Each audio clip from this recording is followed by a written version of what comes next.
Excise വകുപ്പ് മന്ത്രിയായി സഹകരണ എക്സൈസ് വകുപ്പ് മന്ത്രിയായി ചുമതല ഏറ്റെടുത്തതിന് ശേഷം നടത്തുന്ന ആദ്യത്തെ പത്രസമ്മേളനം കൂടിയാണ് ഇത്.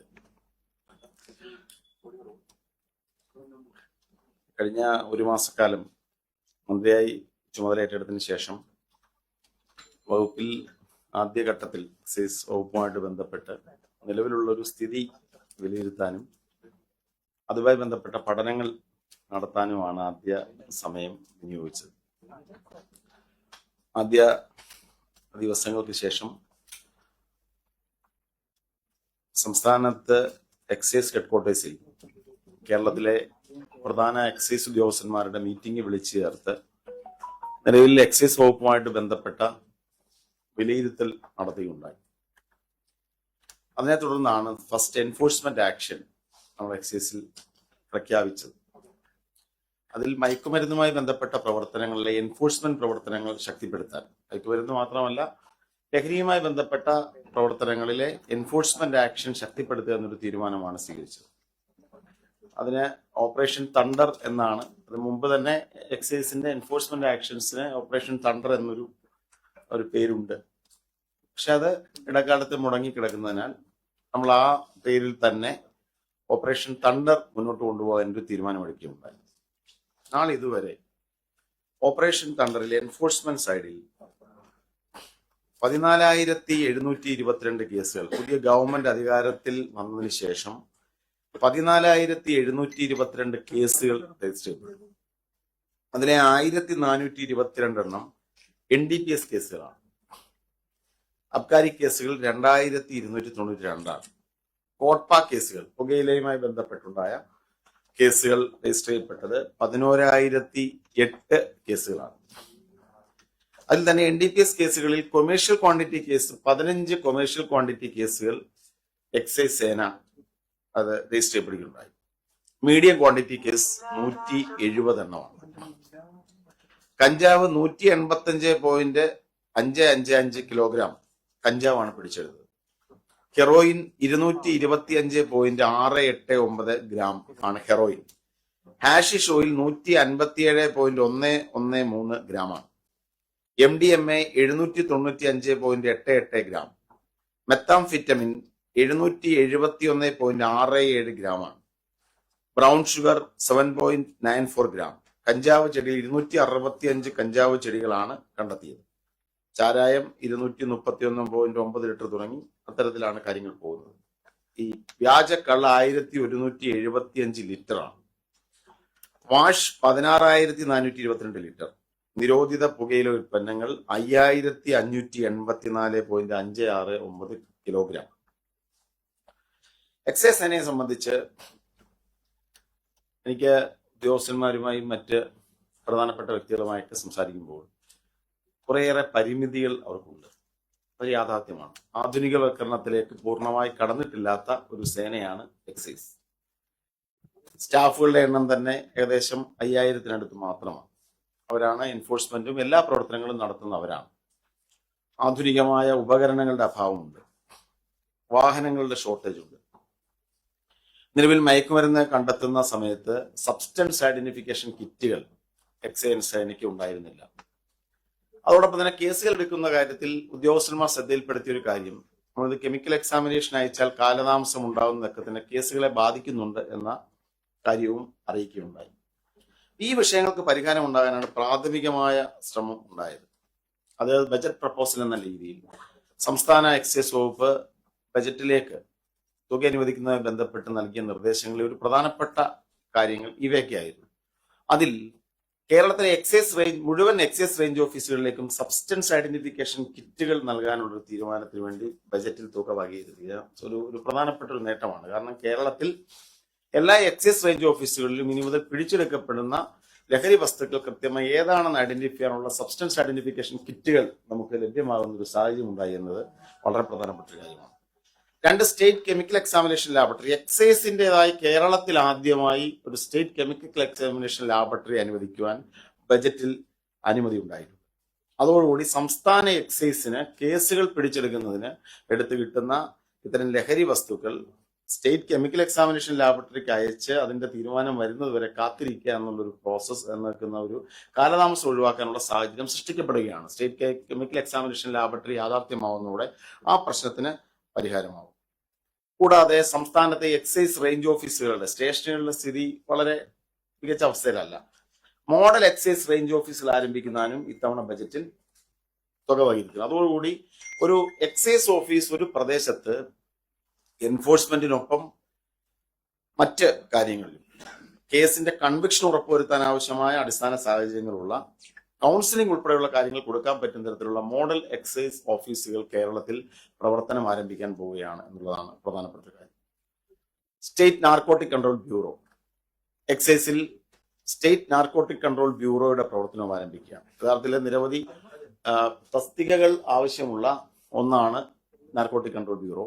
പക്ഷെ പുതിയ തസ്തികകളില്ലാത്തതിനാൽ നിലവിലുള്ള ഉദ്യോഗസ്ഥരെ പുനർവിന്യസിച്ചുകൊണ്ട് നാർക്കോട്ടിക് പ്രവർത്തനങ്ങളിൽ അല്ലെങ്കിൽ അതിനുള്ള പ്രതിരോധ പ്രവർത്തനങ്ങൾ സൃഷ്ടിക്കാൻ വേണ്ടി സ്റ്റേറ്റ് നാർക്കോട്ടിക് കൺട്രോൾ ബ്യൂറോയുടെ പ്രവർത്തനവും എക്സൈസ് ആരംഭിക്കുകയാണ്.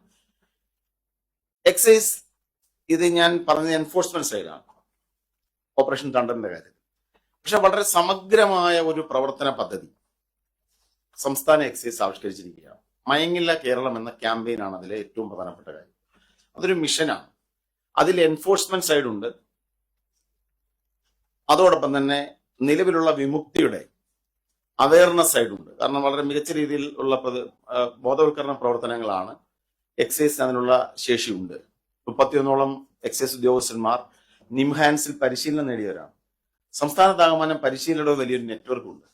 ഇത് കേരളത്തിലെ ആകമാനമുള്ള വിദ്യാലയങ്ങളിൽ പ്രതിരോധ പ്രവർത്തനങ്ങൾക്കായി, ബോധവൽക്കരണ പ്രവർത്തനങ്ങൾക്കായി നിലവിലുള്ള സിസ്റ്റത്തെ കൂടുതൽ വിപുലീകരിച്ചുകൊണ്ട്, ഇപ്പൊ നിലവിൽ നാർക്കോട്ടിക് ക്ലബ്ബുകളൊക്കെ ഉണ്ടെങ്കിലും പൂർണ്ണമായി ഇഫക്റ്റീവ് അല്ല.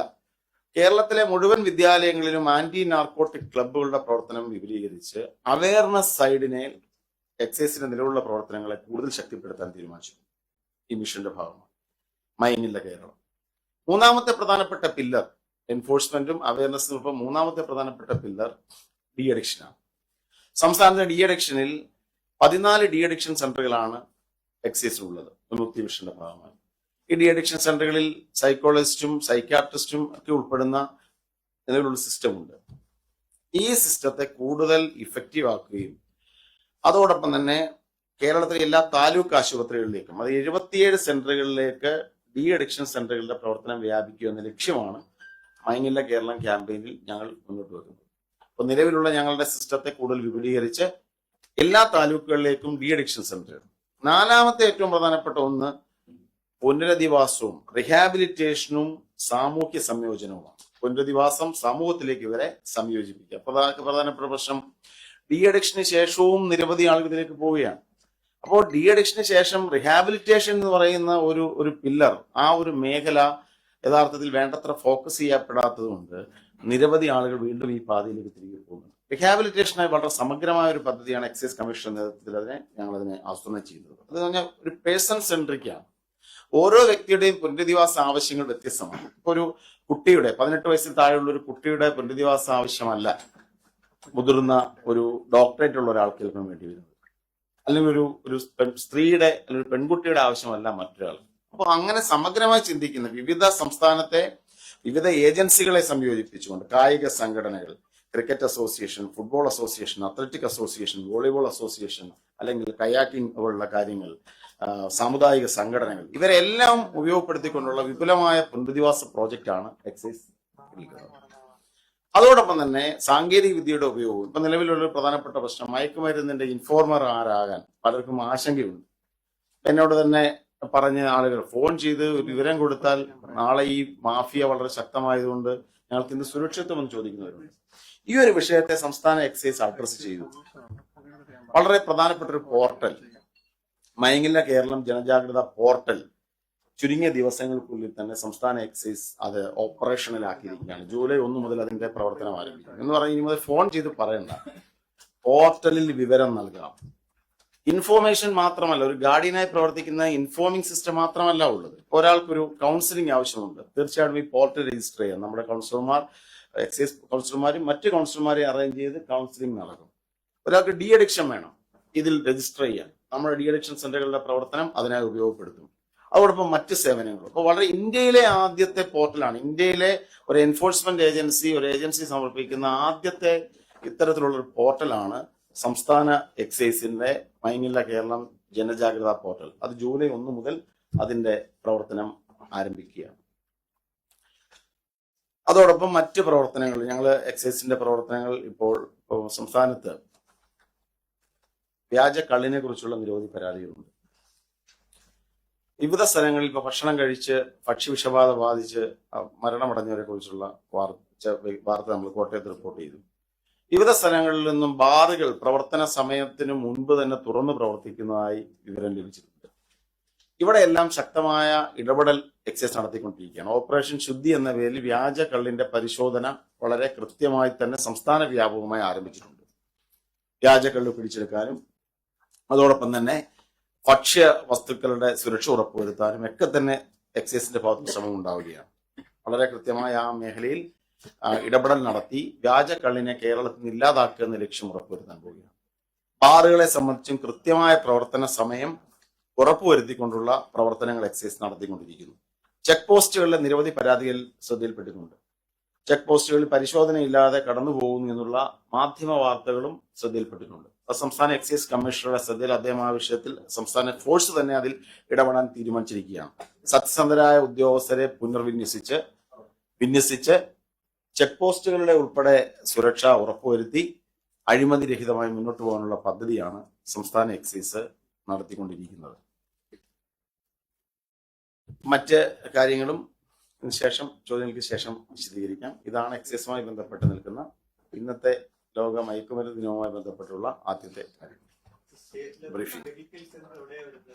സ്റ്റേറ്റ് കെമിക്കൽ എക്സാമിനേഷൻ ലാബോറട്ടറിക്ക് കായംകുളത്താണ് അതിന്റെ പ്രപ്പോസൽ വന്നത്. ഞങ്ങളുടെ സ്ഥലം കണ്ടെത്തി അവിടെ നിലവിൽ ഒരു സ്പേസ് ഉള്ളൊരു സ്ഥലത്ത് ആണ് വന്നിരിക്കുന്നത്.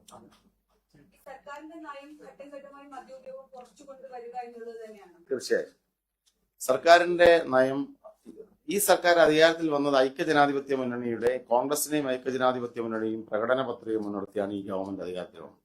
ജനങ്ങൾ വോട്ട് ചെയ്തത് അതിന്റെ അടിസ്ഥാനത്തിൽ തന്നെയാണ്. മദ്യത്തിന്റെ വ്യാപനം കുറച്ചുകൊണ്ടുവരിക എന്നത് തന്നെയാണ് ഈ ഗവൺമെന്റിന്റെ നയം. പക്ഷെ ഔദ്യോഗികമായ അബ്കാരി നയം തീർച്ചയായിട്ടും ഈ സമ്മേളനത്തിന് ശേഷം സംസ്ഥാന മുഖ്യമന്ത്രി തന്നെ നിയമസഭയിൽ പ്രഖ്യാപിച്ചിട്ടുണ്ട്. അബ്കാരി പോളിസി കൊണ്ടുവരുമെന്നതിനെ കുറിച്ച് എക്സൈസ് വകുപ്പ് ഈ നിയമസഭാ സമ്മേളനത്തിന് ശേഷം അതിന്റെ അടിസ്ഥാന പ്രവർത്തനങ്ങൾ തുടങ്ങും. എക്സൈസുമായി ബന്ധപ്പെട്ട കാര്യങ്ങളിൽ സ്റ്റേക്ക് ഹോൾഡേഴ്സുമായിട്ട് എല്ലാം ചർച്ച നടത്തും. മദ്യവിരുദ്ധ പ്രസ്ഥാനങ്ങൾ, വിവിധ റെസ്റ്റോറന്റ് അസോസിയേഷൻസ് ഉണ്ട്, ബാർ തൊഴിലാളികളുണ്ട്, സമൂഹത്തിലെ എല്ലാ മേഖലയിൽപ്പെട്ട ആളുകളുമായി ചർച്ച ചെയ്ത് എക്സൈസ് ഡിപ്പാർട്ട്മെന്റിന്റെ ഡ്രാഫ്റ്റ് തീർച്ചയായിട്ടും തയ്യാറാക്കപ്പെടും. ആ ഡ്രാഫ്റ്റുമായി ബന്ധപ്പെട്ട് ഞാനിപ്പം എക്സൈസ് മന്ത്രി എന്നതിനപ്പുറത്ത് UDF-ന്റെ ഒരു നേതാവ് എന്ന നിലയിൽ UDF-ന്റേതായ തരത്തിലുള്ള ചർച്ചകളും ഉണ്ടാവും. എന്നാണെങ്കിലും ഒരു വളരെ കൃത്യമായ കേരള സമൂഹത്തെ മുന്നോട്ട് കൊണ്ടുപോകുന്ന പ്രോഗ്രസീവായ ഒരു നയമായിരിക്കും വരുന്നത് എന്ന പ്രതീക്ഷയാണുള്ളത്. ഉറപ്പായി അത്തരമൊരു നയമായിരിക്കും വരുന്നത്. അതിനെ പ്രോത്സാഹിപ്പിക്കുന്ന ഒരു പ്രഖ്യാപനം ബജറ്റിൽ നടത്തിയിട്ട് അതിന് പിന്നോട്ട് പോകുന്നില്ല, അത് ധനബിൽ പാസ്സാക്കുമെന്ന് മുഖ്യമന്ത്രി നിലപാടെടുത്തപ്പോൾ എക്സൈസ് മന്ത്രിയുടെ നിലപാടെന്താണ്? ഞാൻ പറഞ്ഞല്ലോ, മുഖ്യമന്ത്രി വളരെ കൃത്യമായിട്ട് നിലപാട് പ്രഖ്യാപിച്ചു. സംസ്ഥാനത്ത് നാളെ ഇത്തരമൊരു വിൽപ്പന ഉണ്ടാവുകയാണെങ്കിൽ നിലവിൽ വരാൻ പോകുന്ന സെയിൽ ടാക്സ് എന്നാണ് അദ്ദേഹം നിയമസഭയ്ക്കുள் പ്രഖ്യാപിച്ചത്. ഇവിടെ കൃത്യമാണ് ആ കാര്യത്തിലെ നിലപാട്. കേരളത്തിൽ മദ്യവിൽപ്പന, ഏത് തരത്തിലുള്ള മദ്യവിൽപ്പനയെ സംബന്ധിച്ചും അന്തിമ വാക്ക് പോളിസിയാണ്. ആ പോളിസി വന്നതിന് ശേഷം മാത്രമേ അത്തരം വിൽപ്പനയൊക്കെ സംബന്ധിക്കുന്ന അന്തിമ തീരുമാനം ഉണ്ടാവുകയുള്ളൂ എന്ന് തന്നെയാണ് എനിക്ക് ലഭ്യമായിരിക്കുന്ന വിവരം. അതാണ് സർക്കാരിന്റെ നയമെന്നാണ് സംസ്ഥാന മുഖ്യമന്ത്രി കേരള നിയമസഭയിൽ പ്രഖ്യാപിച്ചത്.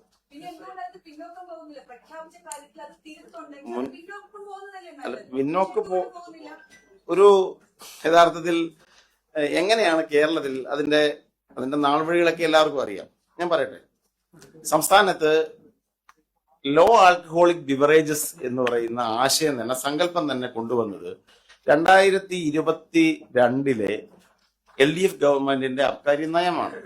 അപ്പൊ അതിലെ paragraph number 25 Udayabhanu commission report സൂചിപ്പിച്ചുകൊണ്ട് ലോ ആൽക്കഹോളിക് ബിവറേജസ് എന്നൊരു കാഴ്ചപ്പാട് കൊണ്ടുവന്നത്. അന്ന് 2023 ഇറങ്ങിയ ഗവൺമെന്റ് ജിയോ പ്രകാരം low alcoholic beverages act Kerala Abkari റൂൾസിനെ അമെന്റ് ചെയ്ത് സെക്ഷൻ 3A ഉൾപ്പെടുത്തി. സെക്ഷൻ 3A പ്രകാരമാണ് ലോ ആൽക്കഹോളിക് ബിവറേജസ് എന്ന് പറയുന്ന ഒരു ഒരു ഒരു ഫ്രേസ് തന്നെ കേരളത്തിൽ അബ്കാരി നിയമത്തിൽ വരുന്നത്. അതിനുശേഷം 2025 ഇറക്കിയ അടുത്ത നോട്ടിഫിക്കേഷനിലൂടെ ഈ ലോ ആൽക്കഹോളിക് ബിവറേജസിന്റെ വീര്യം 0.5 to 20 BV ആണ്. അതിനുശേഷം 2025 ജിയോയിലൂടെ 20% മുതൽ 30% വരെ വീര്യമുള്ള പുതിയൊരു മദ്യത്തിന്റെ സങ്കല്പം കൊണ്ടുവന്നു. അത് പഴങ്ങളിലൂടെ ഉത്പാദിപ്പിക്കുന്നതാണ്, horti wines and horti liquor. ഇവിടെ ലോ ആൽക്കഹോളിക് ബിവറേജസുമായി ബന്ധപ്പെട്ട് വാർത്തകൾ ഉയർന്നു വന്നപ്പോൾ CPM സംസ്ഥാന സെക്രട്ടറി പറഞ്ഞത്, അല്ലെങ്കിൽ അതുമായി ബന്ധപ്പെട്ട ആളുകൾ പറഞ്ഞത്, പഴങ്ങളിൽ നിന്നും വീര്യം ഈ മദ്യം ഉത്പാദിപ്പിക്കുന്ന കർഷകരെ സഹായിക്കുന്ന ഒരു നയമാണെന്നാണ്. ഇവിടെ സെയിൽ ടാക്സുമായി ബന്ധപ്പെട്ട കാര്യം ഉയർന്നു വന്നു. അത്തരം ഒരു വൈൻസിന്റെ കാര്യത്തിലാണോ? അത് 20 മുതൽ 30 ആണെങ്കിൽ ഇത് 0.5 മുതൽ 20 വരെയുള്ള ലോ ആൽക്കഹോളിക് ബിവറേജ് പുതിയ ഒരു ഇംഗ്ലാണ്. അത് കൊണ്ടുവന്നത് തന്നെ LDF ആണ്. അതുമായി ബന്ധപ്പെട്ട നയങ്ങൾ അവിടെ ഉണ്ടായിരുന്നു. ഈ ഗവൺമെന്റ് ഒരു ഫിനാൻഷ്യൽ സ്റ്റേറ്റ്മെന്റ് വന്നപ്പോൾ, ബജറ്റ് ഒരു ഫിനാൻഷ്യൽ സ്റ്റേറ്റ്മെന്റ് ആണല്ലോ, ആ ഫിനാൻഷ്യൽ സ്റ്റേറ്റ്മെന്റിൽ ധനാഗമ മാർഗങ്ങളെ കുറിച്ചുള്ള ഒരു പോർഷനിൽ സെയിൽ ടാക്സിൽ ഫിക്സ് ചെയ്തു. പക്ഷെ അത് സംബന്ധിച്ച് മുഖ്യമന്ത്രി പറഞ്ഞു അത് വിൽക്കാനുള്ളതല്ല. അത് സെയിൽ ടാക്സ് എന്ന് പറഞ്ഞാൽ നാളെ മദ്യനയം വന്ന് വിൽക്കുകയാണെങ്കിൽ ഉദ്ദേശിക്കുന്ന സ്ലാബ് ഇതാണ്. കാരണം LDFന്റെ സമയത്ത് അതിന്റെ ടാക്സ് 251% പുതിയ ഗവൺമെന്റ് വന്നപ്പോൾ അതിനെ നമ്മൾ കുറയ്ക്കാനായിട്ട് അല്ലെങ്കിൽ ഫിക്സ് ചെയ്യാൻ തീരുമാനിച്ചു. പക്ഷെ വിൽക്കാൻ തീരുമാനിച്ചിട്ടില്ല. വിൽക്കണമെന്നുണ്ടെങ്കിലൂടെ ഞാൻ പറഞ്ഞുതരാം. വിൽക്കണമെങ്കിൽ സംസ്ഥാനത്ത് ഒരു മദ്യ ഉൽപ്പന്നം വിൽക്കണമെന്നുണ്ടെങ്കിൽ അതിന്റെ കസ്റ്റോഡിയൻ എന്നത് എക്സൈസ് കമ്മീഷണറാണ്. ഇവിടെ ഒരു നിയമമുണ്ട്, രജിസ്ട്രേഷൻ ഓഫ് ബ്രാൻഡ്സ്. കേരളത്തിൽ രജിസ്ട്രേഷൻ ഓഫ് ബ്രാൻഡ് റൂൾസ് പ്രകാരം വിൽക്കണമെന്ന് ആഗ്രഹിക്കുന്ന ഒരു കമ്പനി സംസ്ഥാന എക്സൈസ് കമ്മീഷണർക്ക് മുമ്പാകെ അപേക്ഷ നൽകി, ആ അപേക്ഷയിൽ പ്രകാരം എക്സൈസ് കമ്മീഷണർ ബ്രാൻഡ് രജിസ്റ്റർ ചെയ്തെങ്കിൽ മാത്രമേ ഇവിടെ എന്ത് നടക്കുകയുള്ളൂ? വിൽപ്പന നടക്കുകയുള്ളൂ. അതാണ് നിയമം. അങ്ങനെയല്ലേ? അല്ല, ഞാൻ പറയട്ടെ, നിയമം അതല്ലേ? അപ്പൊ വിൽപ്പന നടക്കണമെങ്കിൽ എന്ത് നടക്കണം? വിൽപ്പന നടക്കണമെങ്കിൽ എക്സൈസ് കമ്മീഷണർക്ക് മുമ്പാകെ വന്ന് ബ്രാൻഡ് രജിസ്റ്റർ ചെയ്യപ്പെട്ടെങ്കിലേ പറ്റുള്ളൂ. അതാണ് സംസ്ഥാന എക്സൈസ് വകുപ്പ് മന്ത്രി ഞാൻ പറഞ്ഞത്. സംസ്ഥാന എക്സൈസ് വകുപ്പിന്റെ നിലപാട് വ്യക്തമാണ്. ഇവിടെ സംസ്ഥാന എക്സൈസിന് മുമ്പാകെ എക്സൈസ് നയം വരുന്നതിന് മുൻപ് അത്തരമൊരു ബ്രാൻഡ് രജിസ്ട്രേഷൻ ആപ്ലിക്കേഷൻ വന്നാൽ എക്സൈസ് വകുപ്പ് മന്ത്രി എന്ന നിലയിൽ തീർച്ചയായിട്ടും അത് റിജക്ട് ചെയ്യണമെന്ന് നിർദ്ദേശം നൽകാനുള്ള അവകാശം എനിക്കുണ്ടെന്നാണ് ഞാൻ കരുതുന്നത്. അത് തീർച്ചയായിട്ടും ആ അധികാരത്തിന് അത് സംസ്ഥാന എക്സൈസ് വകുപ്പ് മന്ത്രിക്കും സംസ്ഥാന എക്സൈസ് കമ്മീഷന് മുമ്പായി എടുക്കാവുന്ന തീരുമാനമാണ്. അതിന് കൃത്യമായ നിയമങ്ങളുണ്ട്. അത് ഉദ്ദേശിച്ച് തന്നെയാണ് സംസ്ഥാന മുഖ്യമന്ത്രി കൃത്യമായിട്ട് പറഞ്ഞത്. ഇവിടെ അബ്കാരി പോളിസി വന്നതിന് ശേഷം മാത്രമേ ഇതുമായി ബന്ധപ്പെട്ട തീരുമാനങ്ങളുള്ളൂ. നാളെ പോളിസി വന്നാൽ അതൊരു ഡിബേറ്റബിൾ ആയ കാര്യം. ഇപ്പൊ എന്റെ നിലപാട് എന്താണെന്ന് ഞാൻ ഇവിടെ പരസ്യം പറയുമ്പോൾ 2 തരത്തിൽ സമൂഹത്തിൽ ചർച്ചകൾ നടന്നേക്കാം. ഇത് കൊണ്ടുവരുന്നതാണെന്ന് പറയുന്ന ഉദയഭാനു കമ്മീഷൻ റിപ്പോർട്ടിന്റെ അടിസ്ഥാനത്തിൽ ചിന്തിക്കുന്നവരുണ്ട്. അതല്ല, കൊണ്ടുവന്നു കഴിഞ്ഞാൽ അത് കൂടുതൽ പ്രോത്സാഹിപ്പിക്കുമെന്ന് ചിന്തിക്കുന്നവരുടെ നിലപാടുണ്ടാവും. ഇപ്പൊ എന്റെ വ്യക്തിപരമായ നിലപാട് എന്താണെന്നുള്ളത് അതൊരു പോളിസിയിൽ പരസ്യമായി പറയേണ്ട ഒന്നല്ല. അത് ഡിബേറ്റബിൾ ആയ കാര്യമാണ്.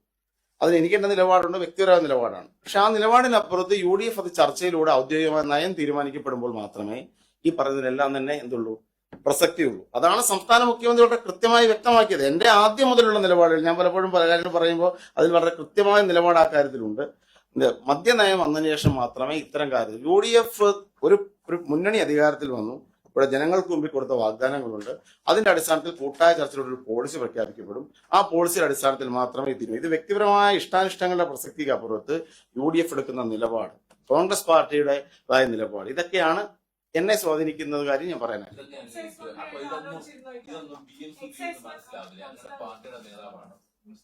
അദ്ദേഹം പറഞ്ഞതിൽ എന്താ തെറ്റ്? അദ്ദേഹം പറഞ്ഞതിനെ സംബന്ധിച്ച് അദ്ദേഹം പറഞ്ഞത് അല്ല, ഞാൻ പറഞ്ഞല്ലോ, ഇതൊരു സമൂഹം, ഇതൊരു ജനാധിപത്യ സമൂഹമാണ്.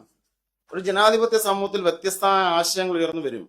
അതിലൂടെയാണ് തീരുമാനം ഉണ്ടാകുന്നത്. ചിലപ്പോൾ ഒരു തീരുമാനം എത്തുമ്പോൾ ഡിസെന്റ് വിത്ത്, നമ്മൾ എഗ്രീഡ് വിത്ത് ഡിസെന്റ് എന്ന് ചിലപ്പോൾ പറയാറുണ്ട്. എന്നൊക്കെ പറയുന്നവരാണ് പല പോളിസികളെ സംബന്ധിക്കുന്നത്. ഇപ്പൊ അദ്ദേഹത്തിന്റെ അഭിപ്രായം പറയുന്നതിൽ എന്താണ് തെറ്റ്? അദ്ദേഹത്തിന്റെ അഭിപ്രായം പറഞ്ഞു. മുഖ്യമന്ത്രി വളരെ കൃത്യമായിട്ട് നിയമസഭയ്ക്ക് അത് പറഞ്ഞു, വിൽക്കാനുള്ള ഇതല്ല, ഇങ്ങനെ ഒരു പോളിസി വരികയാണെന്നുണ്ടെങ്കിൽ വിൽക്കാനുള്ള സ്ലാബ് ഇതാണ് എന്ന് പറഞ്ഞു. അതൊരു ഭരണപരമായ തീരുമാനം എന്നുള്ളൊരു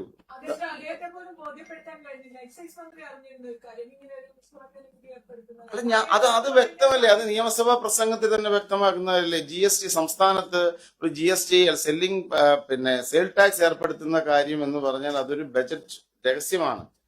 സംസ്ഥാന മുഖ്യമന്ത്രി പ്രസംഗത്തിന് കേരളത്തിന്റെ ചരിത്രത്തിൽ ഏത് നികുതി ഏർപ്പെടുത്താൻ പോകുന്ന എന്ന് എത്ര ശതമാനം നികുതി ഏർപ്പെടുത്താൻ ഞാനൊന്ന് പറയട്ടെ, ഞാൻ പൂർത്തീകരിക്കട്ടെ, ദയവായി ഞാൻ പൂർത്തീകരിക്കട്ടെ. സംസ്ഥാനത്ത് ഒരു ധനകാര്യമന്ത്രി ബജറ്റ് അവതരിപ്പിക്കുന്നതിന് മുമ്പ് ഇത്ര ശതമാനമാണ് നികുതി ഏർപ്പെടുത്തുന്നത് എന്ന് ഏതെങ്കിലും വല്ല വകുപ്പ് മന്ത്രിമാരോടും പറയാറുണ്ടോ? അതിന്റെ ആവശ്യമുണ്ടോ? അതെന്താ മനസ്സിലാക്കാത്തത്? പക്ഷെ ഞാനിതിന്റെ എക്സിക്യൂഷൻ സൈഡിലേക്ക് പറഞ്ഞു. അപ്പോൾ മാത്രമാണ് യഥാർത്ഥത്തിൽ അത്തരത്തിലൊരു വലിയ ചർച്ചയുടെ പ്രശ്നം. GST വകുപ്പിനെ സംബന്ധിച്ചും ധനവകുപ്പിനെ സംബന്ധിച്ചും വരുമാനം ലഭിക്കേണ്ട കാര്യങ്ങളെ സംബന്ധിച്ച് എടുക്കുന്ന തീരുമാനം ഇത് തമ്മിൽ കൂട്ടിക്കെട്ടണ്ട. വിൽപ്പന എന്നത് തികച്ചും വ്യത്യസ്തമായ ഒരു കാര്യമാണ്. മറ്റേതൊരു ഫിനാൻഷ്യൽ ഡിസിഷനാണ്. അതും ഒരു പോളിസി ഡിസിഷൻ തമ്മിൽ കൂട്ടിക്കെട്ടണ്ട. അല്ല, ഞാൻ പറഞ്ഞത് ഞാൻ വ്യക്തമാക്കി എന്നാണ് ഞാൻ കരുതുന്നത്. ഇതിൽ കൂടുതൽ അതിൽ വിശദീകരിക്കാൻ അർത്ഥമില്ല. അല്ലെങ്കിൽ മുഖ്യമന്ത്രിക്ക് അത് ഡിസൈഡ് ചെയ്യാം. അദ്ദേഹം ധനകാര്യമന്ത്രി ആയതുകൊണ്ട് അദ്ദേഹത്തിന് ഡിസൈഡ് ചെയ്യാം. താങ്കളോട് അത് പറയേണ്ടതുള്ളത്. താങ്കൾ ഇന്നലെ തിരുവല്ലയിൽ പറഞ്ഞൊരു കാര്യമുണ്ടത്. സാധാരണക്കാരായ ജനങ്ങൾ കൂടി വോട്ട് ചെയ്ത് അധികാരത്തിൽ വന്ന ഒരു സർക്കാരാണ്. അങ്ങനെയാണ് 102 സീറ്റ്. അതല്ലേ പോളിസി? ഓക്കെ, പറയട്ടെ. സീറ്റ് കിട്ടിയെന്ന് പറയുന്നു. അങ്ങനെയാണെങ്കിൽ ഇതിന് ശേഷം താങ്കൾക്കുള്ള അല്ലെങ്കിൽ ഒരു വിയോജിപ്പ് ഏതെങ്കിലും തരത്തിൽ മുഖ്യമന്ത്രിയിലേക്ക് അല്ല, നിങ്ങൾ ഇങ്ങനെ ഇത് വരികൾ നിങ്ങളുടെ പദാവലികൾ ദയവായി എന്റെ നാവിലേക്ക് തിരികാതിരിക്കുക. വിയോജിപ്പ് എന്ന് ഞാൻ പറഞ്ഞു തുടങ്ങിയത് അത് നിങ്ങൾക്ക് ഊഹിക്കുന്ന കാര്യങ്ങൾ. ഞാൻ എന്റെ പൊസിഷൻ വളരെ കൃത്യമാണ്. കേരളത്തിൽ ഈ ഗവൺമെന്റിനെ നിങ്ങൾ ആ LDF സർക്കാർ ഇറക്കിയിരിക്കുന്ന നോട്ടിഫിക്കേഷൻ വായിക്കണം. On the basis of Abkari policy 2022 we are issuing this notification എന്നാണ് 20 മുതലേ നോട്ടിഫിക്കേഷൻ പറയുന്നത്. എന്ന് പറഞ്ഞാൽ അവരുടെ പോളിസി എന്ന് പറഞ്ഞാൽ ലോ ആൽക്കോളിക് ബ്യൂറേസ് ഇൻട്രൊഡ്യൂസ് ചെയ്യാന്നുള്ളതായിരുന്നു. അതേ കാര്യം മെൻഷൻ ചെയ്തിട്ടാണ് ഹോട്ടി ലിക്കറും ഹോട്ടി വൈൻസും പറയുന്നത്. അപ്പൊ എക്സൈസ് വകുപ്പ് മന്ത്രി ഞാൻ പറയുന്നു, ഇവിടെ വിൽക്കണോ എന്നുള്ള തീരുമാനം കൃത്യമായി എന്തിന്റെ അടിസ്ഥാനത്തിലാണോ? അബ്കാരി പോളിസിയുടെ അടിസ്ഥാനത്തിലാണോ? അബ്കാരി പോളിസി ഇതുവരെ എന്ത് ചെയ്യപ്പെട്ടിട്ടില്ല, തീരുമാനിക്കപ്പെട്ടിട്ടില്ല. അതിന്റെ ചർച്ചകൾ, പ്രാഥമിക ചർച്ചകൾ എക്സൈസ് വകുപ്പ് തുടങ്ങുന്നു. UDF ഉൾപ്പെടെ ചർച്ച നടക്കും. അബ്കാരി പോളിസി വരുമ്പോൾ മാത്രമേ യഥാർത്ഥത്തിൽ ഇതിന് ഏത് സമിതി വിൽപ്പനാനുമതിയെ സംബന്ധിക്കുന്ന കാര്യങ്ങളിൽ തീരുമാനമെടുക്കേണ്ടതുള്ളൂ. ബാക്കിയൊക്കെ തന്നെ ഒരു ഫിനാൻഷ്യൽ തീരുമാനം എന്നതിനപ്പുറത്ത് വിൽക്കാനുള്ള ലൈസൻസ് അല്ല.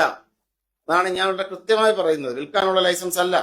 അബ്കാരി പോളിസി വരാതെ എക്സൈസ് മന്ത്രി എന്ന നിലയിൽ എന്റെ മുമ്പിൽ ഇത് വിൽക്കാനുള്ള ഒരു അപേക്ഷ വന്നാൽ അത് ഡിനേ ചെയ്യുക എന്നുള്ളതാണ് സ്വാഭാവികമായും. അല്ലാതെ അബ്കാരി പോളിസി വന്നിട്ടില്ല. അബ്കാരി പോളിസി വന്നിട്ടേ പറ്റുകയുള്ളൂ എന്നാണ് CM പ്രഖ്യാപിച്ചിരിക്കുന്നത്.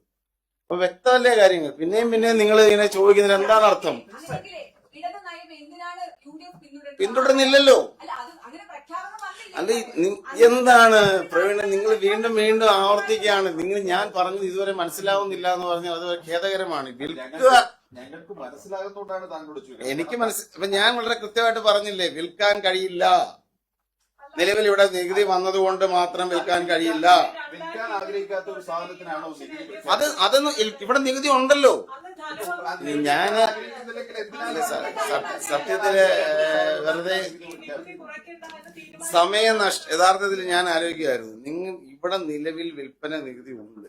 251% വിൽപ്പന, ഞാൻ പറയട്ടെ, വിൽപ്പന നികുതി ഉള്ള ഒരു പ്രോഡക്റ്റ് ആണ് ഇവിടെ ഈ ലോ ആൽക്കോളിക് ബിവറേജ്. ഇവിടെ ആ വിൽപ്പന നികുതി വിൽക്കാൻ അനുമതി ഉണ്ടെങ്കിൽ അത് കുറയ്ക്കാനായിട്ട് തീരുമാനിച്ചു. വിൽക്കാൻ അനുമതി ഇല്ല നിലവിൽ. മനസ്സിലായില്ലേ? കേരളത്തിൽ UDFന്റെ അബ്കാരി പോളിസി നിലവിൽ വരുമ്പോൾ മാത്രമാണ് വിൽക്കാൻ അനുമതി ഉള്ളത് എന്നുള്ളതാണ് എന്റെ ബോധ്യം. വളരെ കൃത്യമായിട്ട് ഞാൻ പറയാൻ ആഗ്രഹിക്കുന്നു. എന്റെ ബോധ്യം അതാണ്. എന്റെ മുമ്പിലുള്ള അബ്കാരി റൂൾസ് പ്രകാരം, registration of brands in Kerala rules പ്രകാരം ഇവിടെ ഒരു തുള്ളി മദ്യം വിൽക്കണമെങ്കിൽ ആ മദ്യവിൽപ്പനയ്ക്ക് വേണ്ടിയുള്ള പെർമിറ്റിന് സംസ്ഥാന എക്സൈസ് കമ്മീഷണർക്ക് അപേക്ഷ കൊടുക്കണം. ആ സംസ്ഥാന എക്സൈസ് കമ്മീഷണർക്ക് മുമ്പായി അപേക്ഷ കൊടുത്ത് ബ്രാൻഡ് രജിസ്റ്റർ ചെയ്തെങ്കിൽ മാത്രമേ ഇവിടെ വിൽപ്പന നടക്കുകയുള്ളൂ. കഴിഞ്ഞ ഗവൺമെന്റിന്റെ സമയത്ത് തന്നെ ഈ പറഞ്ഞ പ്രോഡക്റ്റുകൾ ഈ മിലിറ്ററി ക്യാൻറ്റീനുകൾ വിൽക്കാൻ എനിക്ക് കിട്ടിയ വിവരം അങ്ങനെയാണ്, വിൽക്കാൻ വേണ്ടി ബ്രാൻഡ് രജിസ്റ്റർ ചെയ്തു കഴിഞ്ഞ ഗവൺമെന്റിലാണ്. എന്നിട്ട് വിൽപ്പന നികുതി കുറഞ്ഞതായതുകൊണ്ട് ക്യാൻറ്റീനുകളിൽ വിൽക്കുന്നുണ്ട് എന്ന് പറഞ്ഞാൽ ബ്രാൻഡ് രജിസ്ട്രേഷൻ എന്നത് ഈ ആർമി ക്യാൻറ്റീനുകളിലും മറ്റും ഇത്തരം ക്യാൻറ്റീനുകൾ വിൽക്കാനുള്ള ബ്രാൻഡിങ് അവർ കൊടുത്തിട്ടുണ്ട്. പക്ഷെ ഇപ്പോൾ നിലവിൽ ഈ വിൽപ്പനയ്ക്ക് വേണ്ടി ഒരു ബ്രാൻഡ് രജിസ്ട്രേഷന് ഒരു അപേക്ഷ സംസ്ഥാന എക്സൈസ് വകുപ്പിന് മുമ്പിൽ വന്നാൽ സംസ്ഥാന എക്സൈസ് മന്ത്രി എന്ന നിലയിൽ എന്റെ പോളിസി വ്യക്തമാണ്. അതിന് അനുമതി നിഷേധിക്കുക എന്നുള്ളത് തന്നെയാണ് എന്റെ നിലപാട്. അല്ല, അങ്ങനെ മുഖ്യമന്ത്രി അങ്ങനെ മോഹൻ പറഞ്ഞില്ലല്ലോ. മുഖ്യമന്ത്രി പറഞ്ഞത് അബ്കാരി പോളിസി, ഞാൻ പറഞ്ഞ കാര്യം വ്യക്തമല്ലേ? അബ്കാരി പോളിസിയിൽ അങ്ങനെയാണെങ്കിൽ, അബ്കാരി പോളിസി ഭാവി വരുമ്പോ അങ്ങനെയാണെങ്കിൽ അത് നടക്കും. അബ്കാരി പോളിസി എന്താണെന്ന് ഇതുവരെ തീരുമാനിക്കപ്പെട്ടിട്ടില്ല. അത് തീരുമാനിക്കട്ടെ, അതുവരെ നിങ്ങൾ വെയിറ്റ് ചെയ്യൂ. അബ്കാരി പോളിസി വരുന്നതിന്, അതുകൂടെ പറയാം, അബ്കാരി പോളിസി വരുന്നതിന് മുൻപാണ് ഒരു അപേക്ഷ വരുന്നതെങ്കിൽ ഞാൻ തീർച്ചയായിട്ടും എന്റെ അത് വ്യക്തമായ നിലപാടാണ്.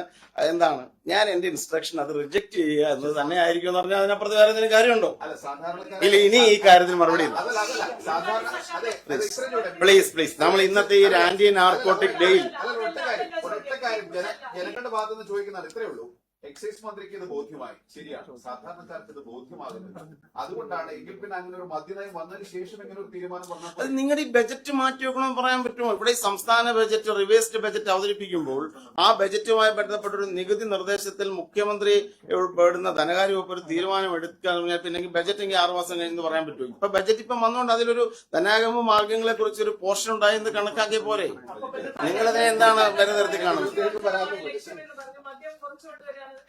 ഉമ്മൻചാണ്ടി സർക്കാരിന്റെ കാലത്ത് 30-ൽ താഴെ ബാർ ഉണ്ടായിരുന്ന സംസ്ഥാനത്ത് ഇപ്പോൾ 1000-ൽ മുകളിൽ ബാറുകളുണ്ട്. അതുപോലെ തന്നെ ബാർ സമയം കൂട്ടിയതിൽ വലിയ ചുമതല നടത്തിയിട്ടുണ്ടെങ്കിൽ എന്താണ് ഇക്കാര്യത്തിൽ നയം ഉണ്ടാവുക? നയം ഉണ്ടാവില്ല, അതല്ലേ നയം വരുന്നത്. അബ്കാരി നയത്തിൽ വരുമല്ലോ. ബാറിന്റെ സമയം കുറിച്ച് ചർച്ച ഉണ്ടാവും. പിന്നെ സംസ്ഥാനത്തെ ബിവറേജസ് ഔട്ട്ലെറ്റുകളുടെ നിലവാരത്തെ കുറിച്ചുള്ള പരാമർശം ഉണ്ടാവും. ബാറുകളുടെ നിലവാരത്തെ കുറിച്ച് പരാമർശം ഉണ്ടാവും. പിന്നെ എഡ്യൂക്കേഷനെ സംബന്ധിച്ച് പരാമർശം ഉണ്ടാവും. എല്ലാ കാര്യവും അബ്കാരി നയം, UDFന്റെ അബ്കാരി നയം വളരെ കോംപ്രിഹെൻസീവായ ഒന്നായിരിക്കും എന്നതാണ് ഞാൻ കരുതുന്നത്. സംസ്ഥാന എക്സൈസ് മന്ത്രി ഞാൻ കരുതുന്നത് അങ്ങനെയാണ്. അങ്ങനെ ആയിരിക്കും വരാൻ പോകുന്നത്. അതെല്ലാം നയം വരട്ടെ, നയം വരട്ടെ. നയത്തിലല്ലേ ചർച്ച പറയേണ്ടത്. എന്റെ നിലപാട് ഞാൻ ചോദിക്കട്ടെ, അത് ശരിയാണോ? എന്റെ നയത്തില് ഞാനൊരു എക്സൈസ് ഓഫീസ് മന്ത്രിയായിട്ട് നിൽക്കുമ്പോൾ ഡിബേറ്റബിൾ ആയ ഒരു സബ്ജക്റ്റിൽ പല അഭിപ്രായങ്ങളുള്ളവരില്ലേ? ചിലർ പറയും ഇങ്ങനെ വേണം, ചിലർ പറയും ഇങ്ങനെ പറയും. ഞാൻ തന്നെ നേരത്തെ എന്റെ അഭിപ്രായം ഇങ്ങനെയാണെന്ന് പറഞ്ഞ് മുൻപ് സൃഷ്ടിക്കുന്ന നടത്തുള്ളൂ. എനിക്ക് എന്റെ വ്യക്തമായ നിലപാടുണ്ട്. ആ നിലപാടെന്ന് പറഞ്ഞാൽ ഞാൻ ചെറുപ്പം മുതൽ പ്രവർത്തിച്ചു വരുന്ന കോൺഗ്രസ് എന്ന് പറയുന്ന രാഷ്ട്രീയ പ്രസ്ഥാനത്തിന്റെ രാഷ്ട്രീയ ആദർശങ്ങളുമായി ബന്ധപ്പെട്ടതാണ്. ഞാൻ മത്സരിച്ച കോൺഗ്രസ് പാർട്ടിയുടെയും എനിക്ക് വിജയിപ്പിച്ച മുന്നണിയുടെയും തിരഞ്ഞെടുപ്പ് കാലഘട്ടവുമായി ബന്ധപ്പെട്ട നിലപാടുകളുടെ അടിസ്ഥാനത്തിലാണ് എന്റെ നിലപാട്. അത് ഞാൻ ഇവിടെ വെച്ച് പറയേണ്ട കാര്യമില്ലല്ലോ.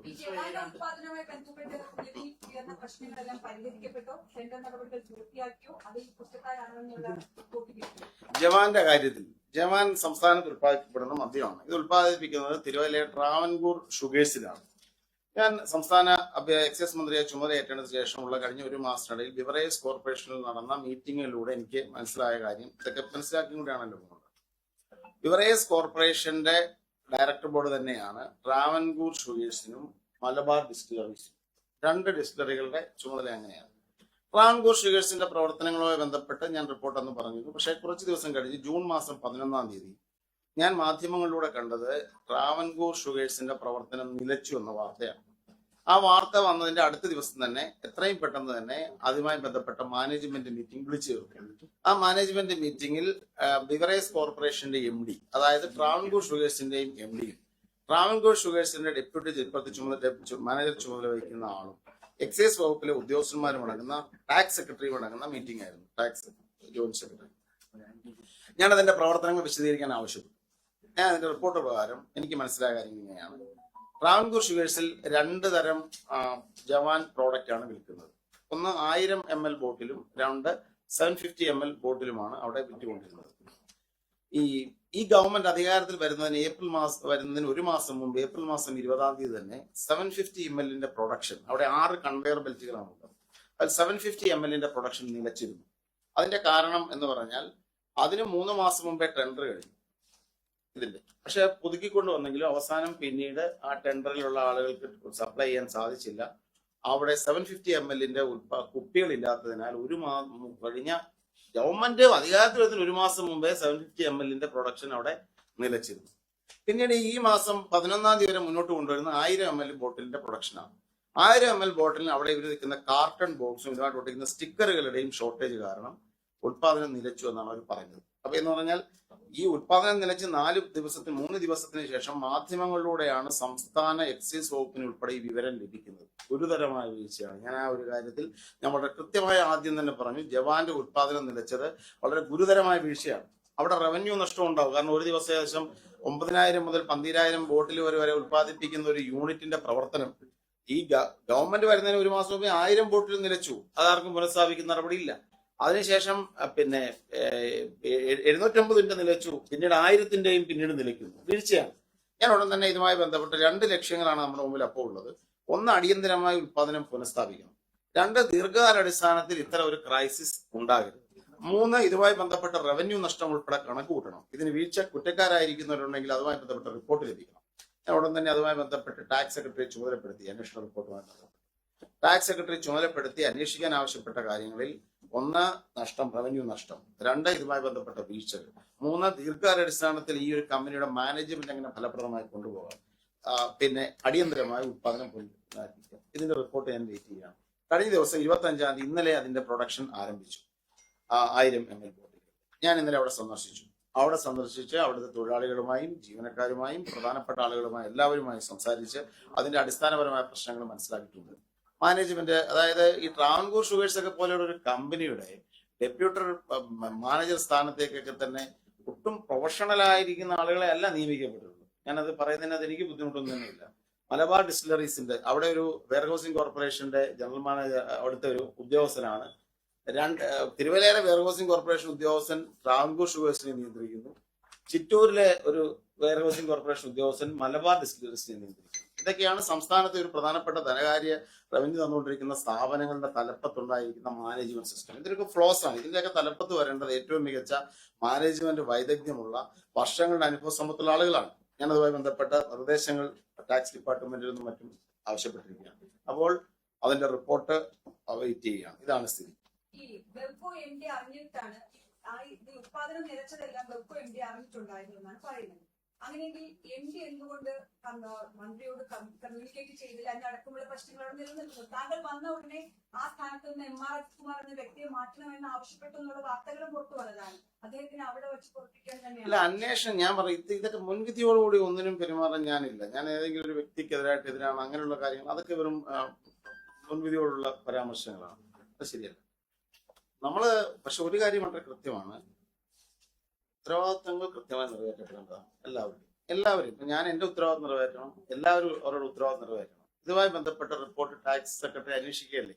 അപ്പൊ അന്വേഷണ റിപ്പോർട്ട് വന്നെങ്കിൽ മാത്രമേ നമുക്ക് ആ കാര്യത്തിൽ പറയാൻ സാധിക്കുകയുള്ളൂ. ആരാണ് കുറ്റക്കാർ, എവിടെയാണ് വീഴ്ച വന്നത്, ഈ ബിവറേജ് എംഡി അറിഞ്ഞോ, അങ്ങനെ ഒരു കമ്മ്യൂണിക്കേഷൻ പോയോ, ഇനി അറിഞ്ഞിട്ടും അറിയിക്കാതിരുന്നതാണ്. ഇതെല്ലാം റിപ്പോർട്ടിൽ ഉണ്ടാവേണ്ടത് ഇതിന് അന്വേഷണ റിപ്പോർട്ടുകളിലാണ്. ഞാൻ അന്വേഷണ റിപ്പോർട്ട് വളരെ കൃത്യമായി വരുമെന്നാണ് പ്രതീക്ഷിക്കുന്നത്. അവിടെ ഞാൻ കഴിഞ്ഞ ദിവസം ചെന്ന് കഴിഞ്ഞപ്പോൾ അവിടുത്തെ ബിവറേജിന്റെ ഒരു കോർപ്പറേഷന്റെ ഗോഡൌൺ കത്തിപ്പോയി. നമ്മൾ അറിഞ്ഞിരിക്കേണ്ടതാണ്, 12 കോടിയുടെ ഒരു ഗോഡൌൺ ആണ് അവിടെ കത്തിപ്പോയിരിക്കുന്നത്. 12 കോടി രൂപയുടെ നഷ്ടമുണ്ടായി. കഴിഞ്ഞ ഏപ്രിൽ 1 മുതൽ 14 വരെ അവിടെ ഈ ഡിസ്റ്റിലറി അടച്ചിട്ടു. ഈ മലബാർ ട്രാവൻകൂർ ഷുഗേഴ്സ് അടച്ചിട്ടു. പറയുന്ന അറ്റകുറ്റപ്പണിയും ചെറിയ കാര്യങ്ങളാണ് പറയുന്നത്. 14 ദിവസം 15 ദിവസം അടഞ്ഞിടക്കുകയായിരുന്നു. അപ്പൊ ഇതൊക്കെ നമ്മുടെ സംസ്ഥാനത്തെ സ്ഥാപനങ്ങളുടെ കാര്യത്തിൽ ഉണ്ടാവുന്ന കെടുകാര്യസ്ഥതകളാണ്. അതൊരു ഏതെങ്കിലും വ്യക്തിയുടെ തലപ്പത്തൊന്നുള്ളതല്ല അതിന്റെ വിഷയം. നമ്മുടെ സിസ്റ്റം കറക്റ്റ് ചെയ്യണം. ദീർഘകാലാടിസ്ഥാനത്തിൽ ഇവിടെ എല്ലാം കറക്ഷൻ ഉണ്ടാക്കണമെന്നാണ് സംസ്ഥാന എക്സൈസ് വകുപ്പ് മന്ത്രി എന്നതിൽ ഞാൻ ആഗ്രഹിക്കുന്നത്.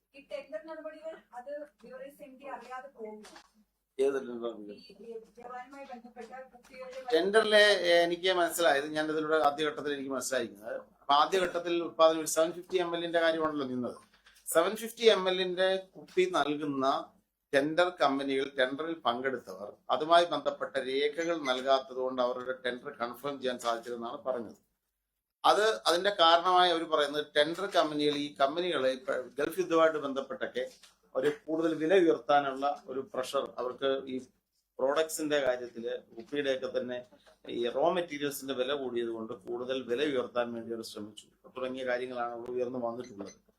ടെൻഡറിനകത്തും അതുകൊണ്ടാണ് ടെൻഡർ നടപടികളും പൂർത്തിയാവാഞ്ഞതെന്ന് പറയപ്പെട്ടത്. ഇപ്പോൾ പുതുതായിട്ട് ടെൻഡർ കൊടുക്കാൻ ഞാൻ പറഞ്ഞിട്ടുണ്ട്.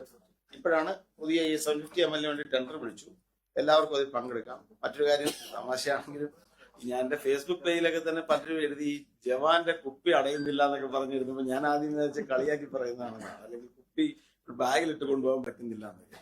പക്ഷെ ഇന്നലെ അവിടെ ചെന്ന് കഴിഞ്ഞപ്പോൾ കുപ്പിയൊക്കെ വളരെ ലോ ക്വാളിറ്റി കുപ്പികളാണ്, അത് അടപ്പൊക്കെ തന്നെ. അപ്പം നമ്മളതിൽ ഒരു നിലവാരം എന്ന് പറഞ്ഞാൽ അതിലൊക്കെ തന്നെ ഒരു ഒരു മദ്യപാനത്തെ നമ്മൾ പ്രോത്സാഹിപ്പിക്കുന്നില്ലേലും നമ്മുടെ കുപ്പിയൊക്കെ തന്നെ വൃത്തിയായിട്ട് വേണം എന്നുള്ള അഭിപ്രായം ഞാൻ ഇന്നലെ പറഞ്ഞിട്ടുണ്ട്. അപ്പൊ ടെൻഡറിലൊക്കെ അത്തരം ഒരു സ്റ്റാൻഡേർഡ് നിലനിർത്തിക്കൊണ്ടുള്ള കാര്യങ്ങൾ ചെയ്യണമെന്ന്. കാരണം ഇതൊരു പ്രോഡക്റ്റ് ആണല്ലോ എന്ത് പറഞ്ഞാലും എന്ന് പറഞ്ഞിട്ടുണ്ട്. ടെൻഡറൊക്കെ തന്നെ ഇപ്പോൾ വീണ്ടും ടെൻഡർ വിളിച്ചിട്ടുണ്ട്. ആ ടെൻഡർ സുതാര്യമാണ്, ആർക്കും വേണമെങ്കിലും അത് പങ്കെടുക്കാം. സ്റ്റാൻഡേർഡ് അനുസരിച്ച് പ്രോഡക്ട്സ് വരും. ഇപ്പോ നടന്നുകൊണ്ടിരിക്കുന്ന 750 ml ആണ് ഇപ്പൊ ടെൻഡർ വിളിച്ചിരിക്കുന്നത്. 7 days ആണല്ലോ. ഈ ടെൻഡർ കഴിഞ്ഞ് ഓപ്പൺ ചെയ്ത് മാത്രമേ കുപ്പിയും മറ്റു കാര്യങ്ങളും എത്തിയുള്ളൂ. ഇപ്പൊ നിലവിൽ അതാ ഞാൻ പറഞ്ഞത്, ഈ ഗവൺമെന്റ് വരുന്നതിന് 1 മാസം മുമ്പേ ഈ 750 നിന്നുപോയി. ഈ സമയത്തൊന്നും അഡ്രസ് ചെയ്യപ്പെട്ടില്ല. 44 ദിവസം കഴിഞ്ഞിട്ടാണ് അത് നിന്നിട്ട് 44 ദിവസം കഴിഞ്ഞിട്ടാണ് രണ്ടാമത് ടെൻഡർ അതിന്റെ പേരിൽ അന്ന് വിളിക്കപ്പെടുന്നത്. അപ്പൊ അതൊക്കെ ഒരു ലാഗാണ്. എക്സൈസ് കമ്മീഷൻ വന്നു, അതുപോലെ പുതിയ ബെക്കോയുടെ തലപ്പത്ത് മാറ്റം. ഭരണപരമായ അഡ്മിനിസ്ട്രേറ്റീവ് ഡിസിഷൻ നമ്മുടെ മന്ത്രി തലത്തിലാണ്, അതൊരു ഡിപ്പാർട്ട്മെന്റ് ആണ് തീരുമാനങ്ങൾ വരുന്നത്. എക്സൈസ് കമ്മീഷൻ വളരെ മിടുക്കനായ ഒരാളാണ്.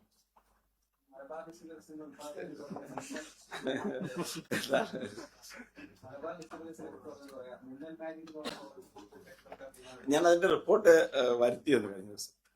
അപ്പൊ അവിടെ ഈ മലബാർ ഡിസ്റ്റിലറീസിൽ 17 കോടി രൂപയുടെ ഇൻവെസ്റ്റ്മെന്റ് നടന്നിട്ടുണ്ട്.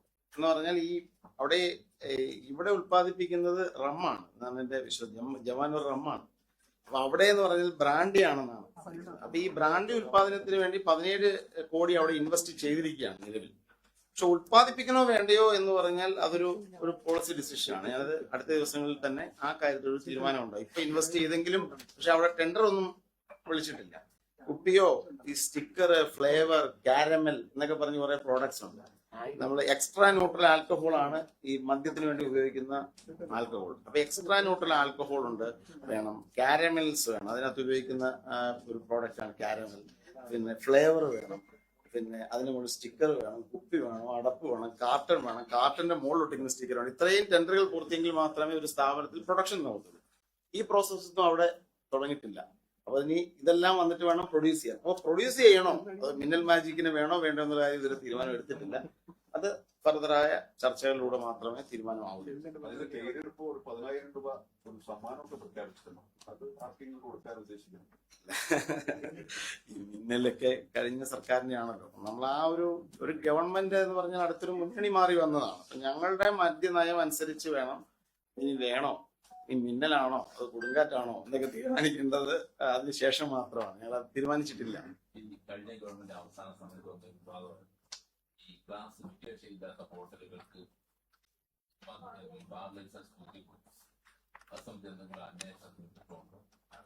ഈ ബാറുകളുടെ കാര്യത്തിൽ ഞങ്ങൾക്ക് വിമർശനം ഉണ്ടല്ലോ. അതായത് UDF സർക്കാരിന്റെ കാലത്തിൽ കേവലം 29 പഞ്ചനക്ഷത്ര ഹോട്ടലുകൾക്ക് മാത്രം ലൈസൻസ് ഉണ്ടായിരുന്നതാണ് 900-ൽ പരം ബാറുകളിലേക്ക് ഇപ്പോൾ എത്തിപ്പെട്ടു. കൂടാതെ 240-ൽ പരം ബിയർ വൈൻ പാർലറുകളും നിലവിലുള്ള സ്ഥിതി. അപ്പൊ ഇതിനി ഈ ആ ബാർ ഹോട്ടലുകളുടെ എണ്ണം കൂട്ടാനുള്ള തീരുമാനം നിലവിലില്ല. ഒരു തീരുമാനവും നിലവിലില്ല. അതെല്ലാം ബാർ അബ്കാരി പോളിസിയായിട്ട് ബന്ധപ്പെട്ടാണ്. ഈ അബ്കാരി പോളിസി കുറയ്ക്കാൻ തീരുമാനിച്ചാൽ കുറയ്ക്കും.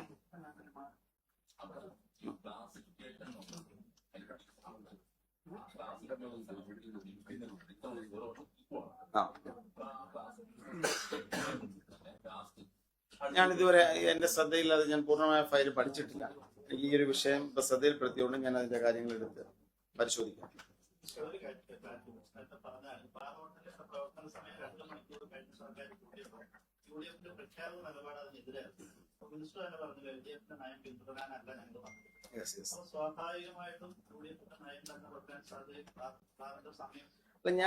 ഞാൻ പറഞ്ഞതിന് സമയമല്ലേ ഇപ്പൊ നമ്മൾ അതിനെതിരെ വിമർശനങ്ങൾ ഉണ്ട് എന്നൊരു യാഥാർത്ഥ്യമാണ്. ഇപ്പൊ ബാർ തൊഴിലാളികൾ എന്നെ നിരവധി പേര് വിളിക്കാറുണ്ട്. എന്നെ ഒരാൾ 12 മണിക്ക് വിളിച്ചിട്ട് പറഞ്ഞു, രാത്രി ഞാനപ്പോ വന്ന് കയറിയതേ ഉണ്ടായിരുന്നു, വിളിച്ചിട്ട് പറഞ്ഞു, ഞാനിപ്പോ എന്റെ ഹോട്ടലിൽ ബാറിൽ നിന്ന് പോകാൻ പോവാണ്, ഇത്രയും നേരം കഷ്ടപ്പെടുവാണ്, ഇനി ഒരു 1.5 മണിക്കൂറോ 2 മണിക്കൂർ യാത്ര ചെയ്ത് എന്റെ വീട്ടിൽ ചെല്ലണം. വീട്ടിൽ ചെന്നിട്ട് ഞാൻ ഒരു 4 മണിക്കൂർ ഉറങ്ങിയതിനു ശേഷം ഞാൻ വീണ്ടും തിരികെ വരാൻ പോവുകയാണ്. എനിക്ക് 4 മണിക്കൂറാണ് അകത്ത് ഉറങ്ങാൻ സാധിക്കുന്നത്. ഒരു ബാർ തൊഴിലാളി പറയുകയാണ്, എന്നോട് പറഞ്ഞൊരു കാര്യം ഞാൻ ഷെയർ ചെയ്യാം. അതുപോലെ ചില സ്ഥലങ്ങളിലെ രാത്രി ബാറ് അസമയത്ത് ബാറ് തുറന്നു വെക്കുന്ന പക്ഷെ അങ്ങോട്ടും ഇങ്ങോട്ടും കത്തിക്കുത്ത് അവിടെ ഇരുന്ന നോക്കി എന്നൊക്കെ പറഞ്ഞ് കത്തിക്കുത്തുണ്ടായ സംഭവങ്ങളൊക്കെ വാർത്തകൾ റിപ്പോർട്ട് ചെയ്തിട്ടുണ്ട്. അക്രമ പ്രവർത്തനങ്ങളെ കുറിച്ചുള്ള റിപ്പോർട്ടുകളുണ്ട്, ലഹരി ഉപയോഗത്തെ കുറിച്ച് പറയുന്നുണ്ട്. അതേ സമയത്ത് തന്നെ ഞാൻ കഴിഞ്ഞ ദിവസം ഈവന്റ് മാനേജ്മെന്റ് കമ്പനികളുടെ ഒരു യോഗത്തിൽ അവരുടെ ഒരു മീറ്റിംഗിൽ പങ്കെടുത്തപ്പോൾ അവർ പറഞ്ഞു ഈ നമ്മുടെ കേരളത്തിൽ ഈവന്റ്സ്, മാരേജ് ഈവന്റ്സ് ഉൾപ്പെടെയുള്ള കാര്യങ്ങളുണ്ട്. അപ്പൊ അങ്ങനെയുള്ള സ്ഥലങ്ങൾ വരുമ്പോൾ ഈ ബാർ ഒക്കെ ഉള്ള വലിയ റിസോർട്ട്സിലൊക്കെ ആയിരിക്കും ഇത്തരം വിവാഹങ്ങളൊക്കെ നടക്കുന്നത്. മറ്റ് സംസ്ഥാനങ്ങളിൽ നിന്ന് ഉൾപ്പെടെ വിവാഹങ്ങൾ വരുന്നുണ്ട്. അപ്പൊ അവിടെയൊക്കെ ഒരു 12 മണി വരെ സമയം ഉണ്ടെങ്കിൽ മാത്രമേ ഇത്ര ഈവന്റ്സ് നടക്കുകയുള്ളൂ. അപ്പോൾ പെട്ടെന്ന് വെട്ടിക്കുറച്ചാൽ ഇതെല്ലാം തന്നെ ബിസിനസ്സിനെ, ടൂറിസം ബിസിനസ്സിനെ ഒക്കെ ബാധിക്കാൻ സാധ്യതയുണ്ട് എന്ന് പറഞ്ഞു. അപ്പോൾ ഇത് രണ്ടിനെയും നമുക്ക് എന്ത് ചെയ്യേണ്ടതുണ്ട്? ബാലൻസ് ചെയ്ത് രണ്ട് അഭിപ്രായങ്ങളും മുന്നിലുണ്ട്. അതുകൊണ്ടാണ് ഞാൻ പറഞ്ഞത് എന്റെ വ്യക്തിപര അഭിപ്രായങ്ങൾക്ക് പുറത്ത് ശരിയായ തീരുമാനം എന്തെന്നുള്ളത് ഡിബേറ്റ് ചെയ്ത് തീരുമാനിക്കേണ്ട കാര്യമാണ്. അതാണ് നയം എന്ന് പറഞ്ഞതിന്റെ കാരണം അതാണ്. പക്ഷെ അത് ചില ഇത്തരം കാര്യങ്ങളൊക്കെ ചില നഗരങ്ങളിലൊക്കെ ഉള്ളൂ. ബാക്കി ഗ്രാമങ്ങളിലൊന്നും ഇത്ര ഈവന്റ് പരിപാടിയൊന്നും ഇല്ലല്ലോ സമയത്ത്. അപ്പൊ അതെല്ലാം ഞാനിപ്പോ ഒരു മുൻവിധിയോട് ഞാനിപ്പോ പറയാൻ ആഗ്രഹിക്കുന്നില്ല. അതൊരു അടുത്ത ദിവസങ്ങളിൽ തന്നെ ചർച്ചകളിലൂടെ പ്രഖ്യാപിക്കപ്പെടേണ്ട ഒരു നയമാണ്. കാരണം ഒരു ഭരണ അധികാരത്തിൽ ഒരു മാസത്തിനകത്ത് തന്നെ എല്ലാം തീരുമാനിക്കാൻ പറ്റണമെന്നില്ലല്ലോ, ചർച്ച നടക്കട്ടെ. നിലവാരമുള്ള ബോട്ടിൽ മദ്യം കൊടുക്കണമെന്ന് കൃഷി പറഞ്ഞു. അത് മദ്യ ഉപഭോഗത്തെ പ്രോത്സാഹിപ്പിക്കാനല്ല എന്ന് താങ്കൾ പറയുകയും പക്ഷെ അതോടൊപ്പം തന്നെ ഞാൻ പറഞ്ഞതിന്റെ അർത്ഥം എന്ന് അറിയാമോ, ഒരു കൊട്ടേഷൻ കൊടുത്തൊരു പ്രോഡക്റ്റ്, അതൊരു പ്ലാസ്റ്റിക് എന്ന് പറയുന്ന ഒരു കുപ്പി എന്ന് പറഞ്ഞാൽ ഒരു പ്രോഡക്റ്റ് ആണ്. അതൊരു കൊട്ടേഷൻ നൽകി ടെൻഡർ വിളിച്ച് നമ്മൾ കൊടുക്കുന്നു. അപ്പൊ അതിന് എന്തുണ്ടാവണം? നിലവാരം ഉണ്ടാവണം എന്നുള്ള പോയിന്റ് ഉണ്ട്. ഇപ്പം എനിക്ക് മദ്യപിക്കണം, വ്യക്തിപരമായി എനിക്ക് മദ്യപാനത്തോട് താല്പര്യമുള്ള ആളല്ല. നാട്ടിൽ ആരും മദ്യപിക്കരുതെന്നാണ് വ്യക്തിപരമായി ഞാൻ ആഗ്രഹിക്കുകയും ചെയ്യുന്നത്. പക്ഷെ ഒരു പ്രോഡക്റ്റ് എന്ന രീതിയിൽ റെസ്പോൺസിബിൾ ഡ്രിങ്കിങ് എന്ന് പറയുന്നതാണ് നമ്മുടെ നാട്ടിൽ ഇപ്പൊ പറ്റാവുന്ന ഒരു കാര്യം. പൂർണ്ണമായും മദ്യനിരോധനം പ്രായോഗികമല്ല എന്നാണ് വ്യക്തിപരമായി ഞാൻ ഉൾപ്പെടെ കരുതുന്നത്. അതൊരു റെസ്പോൺസിബിൾ ഡ്രിങ്കിങ്ങിലാണ് എത്തിപ്പെടേണ്ടത്, സോഷ്യൽ റെസ്പോൺസിബിൾ ഡ്രിങ്കിങ്. അപ്പൊ അങ്ങനെ വരുമ്പോൾ ഒരു പ്രോഡക്റ്റ് ക്വാളിറ്റി ഉണ്ടാവണം എന്ന് പറഞ്ഞു എന്നല്ലാതെ അതിന് ഈ നാട്ടിലുള്ള ആളുകൾക്കെല്ലാം ക്വാളിറ്റി ഉള്ള കുപ്പിയും മദ്യം കൊടുത്തെന്ന് എക്സൈസ് മന്ത്രി പറഞ്ഞെന്ന് വ്യാഖ്യാനിക്കേണ്ട. ഇന്ന് തന്നെ വളരെ ഇതായിട്ടൊരു കാര്യം, ഇന്ന് രാവിലെ ലഹരി വിരുദ്ധ ദിനമായിരുന്നു. രാവിലെ ഞങ്ങൾ എല്ലാവരും ബന്ധപ്പെട്ട് എക്സൈസ് വകുപ്പിന്റെ പ്രധാനപ്പെട്ട ഒരു ഇന്ന് വലിയൊരു പരിപാടിയാണ് തീരുമാനിച്ചിരുന്നത്. അപ്പോ അത് റായിയിലേക്ക് മാത്രം ചുരുങ്ങി. രാവിലെ ചെറിയ മഴയും കാര്യങ്ങളും ഉണ്ടായിരുന്നു. അവിടെ ചെന്ന് കഴിഞ്ഞപ്പോൾ മഴ പെയ്യുന്നുണ്ട്. ഞാൻ അവിടെ ഇറങ്ങപ്പോ തന്നെ കുട്ടികൾ അവിടെ ഈ മഴയത്ത് അവർ കസേരയിൽ ഇരിക്കുകയാണ്. അപ്പൊ നമ്മൾ തുടക്കത്തിലെ മൈക്കെടുത്ത് ഞാൻ പറഞ്ഞു, ഇവിടെ ഇരിക്കരുത്, ഈ മഴയാണ്, നമുക്കൊരു പന്തല് ഭാഗത്തില്ല. അപ്പൊ നിങ്ങൾ ഈ പരിപാടിയൊന്നും നിങ്ങൾ നോക്കണ്ട, നിങ്ങൾ ഒരാൾ പോലും ഈ കസേര മഴയാണോ അപ്പൊ മാറിക്കോണം, വ്യക്തമായിട്ട് പറഞ്ഞാണ് പരിപാടി തുടങ്ങുന്നത്. ബഹുമാനായ മുഖ്യമന്ത്രി എത്തി. കാരണം ഇവിടുന്ന് ഈ മഴ കാരണം കുറച്ച് കഴിഞ്ഞ് വന്നാൽ മതി എന്നുള്ളൊരു കൂടെ വന്നുകൊണ്ടാണ് അദ്ദേഹം ഇവിടെ വന്നു. യോഗം തുടങ്ങി. അദ്ദേഹം സംസാരിക്കുന്ന സമയത്ത് മഴ പെയ്തു തുടങ്ങിയപ്പോൾ അദ്ദേഹം ഉൾപ്പെടെ ഞങ്ങൾ എല്ലാവരും എഴുന്നേറ്റ് എന്ന് പറഞ്ഞ് അകത്തേക്ക് കയറി ഇരിക്കണം. കുട്ടികളോടെല്ലാം ആവശ്യപ്പെട്ടു ഇങ്ങോട്ട് കയറി നിൽക്കണം എന്ന് പറഞ്ഞു. അത് കഴിഞ്ഞ് ഞാൻ സംസാരിക്കാൻ അധ്യക്ഷ പ്രസംഗം നടത്തി. അധ്യക്ഷ പ്രസംഗം നടക്കുമ്പോൾ എന്റെ മുമ്പിലുള്ള ബസ്സിൽ ഒരു കുട്ടി പോലും ഇല്ല. കാരണം എന്താ? അവിടെ ഇരിക്കരുതെന്ന് നമ്മൾ തന്നെ പറഞ്ഞല്ലോ, കുഞ്ഞുങ്ങളും വെള്ളം മഴ വേണ്ട കാര്യമില്ല. ഇതെല്ലാം അങ്ങനെ തിരിച്ചുപോയി. കുറച്ചു മുമ്പ് ഒരു ചാനലിലെ വാർത്ത നിൽക്കുക, കുട്ടികളെ മഴയത്ത് നിർത്തി പ്രസംഗം തുടർന്ന് എക്സൈസ് മന്ത്രി. ഞാൻ ഇങ്ങനെ വല്ല സംഭവം, ഞാൻ എന്റെ വീഡിയോ പരിശോധിച്ചു. ഞാൻ പ്രസംഗിക്കുന്ന സമയത്ത് ഒരൊറ്റ കുട്ടിയില്ല, ഫ്രണ്ടില് ഒറ്റ കുട്ടിയില്ല. 7 മിനിറ്റാണ്, 8 മിനിറ്റിനടുത്താണ് ഞാൻ ആകെ സംസാരിച്ചത്. സ്വാഭാവികമായി സംസാരിക്കുമ്പോൾ നയങ്ങളൊക്കെ വിശദീകരിക്കണ്ടേ. ഒരു കുട്ടി പോലും മഴ നനയാതെ ഒഴിഞ്ഞ കസേരയ്ക്ക്, കാരണം കുഞ്ഞുങ്ങളൊക്കെ സൈഡിൽ മാറി നിൽക്കുകയാണ്. പക്ഷെ വ്യാഖ്യാനിക്കുന്ന രീതി ഇതാണ്. ഒരു വലിയ വാർത്ത കൊടുക്കുകയാണ്, കുട്ടികളെ മുഖ്യമന്ത്രി വൈകി എത്തി, മുഖ്യമന്ത്രി കൊണ്ട് കുഞ്ഞുങ്ങളെ മുഴുവൻ പിടിച്ചിരുത്തി നനയിച്ചു എന്ന് പറഞ്ഞു. ഇതൊക്കെ എന്ത് തരം? ഞാൻ ഇതുമായിട്ട് ബന്ധപ്പെട്ട അതിന്റെ ഒരു ചാനൽ മേധാവിക്ക് ഞാൻ വീഡിയോ അയച്ചു കൊടുത്തു, ഇട്ട ആൾക്ക്. എന്ന് പറഞ്ഞാൽ നിങ്ങളുടെ വാർത്ത ഇതിന്റെ ലൈവ് വീഡിയോ ഞാൻ മാറി നിൽക്കണം കുഞ്ഞുങ്ങളെ, നിങ്ങൾ പ്രോഗ്രാമേ വിഷയമല്ലെന്ന് മാറി നിൽക്കണമെന്ന് പറയുന്ന വീഡിയോ അടുത്തത്. എന്ത് കഷ്ടം മാധ്യമ പ്രവർത്തനം എന്ന് പറഞ്ഞു കഴിഞ്ഞാല് നമ്മള് കുറച്ചുകൂടെ അതിൻ്റെ അകത്തൊക്കെ ഒരു ഇത് പറയുന്നുണ്ട്. അത്രേ ഉള്ളൂ. മദ്യനയം വന്നതിന് ശേഷം തീരുമാനിക്കേണ്ട കാര്യമാണ് താങ്കൾ പറഞ്ഞത്.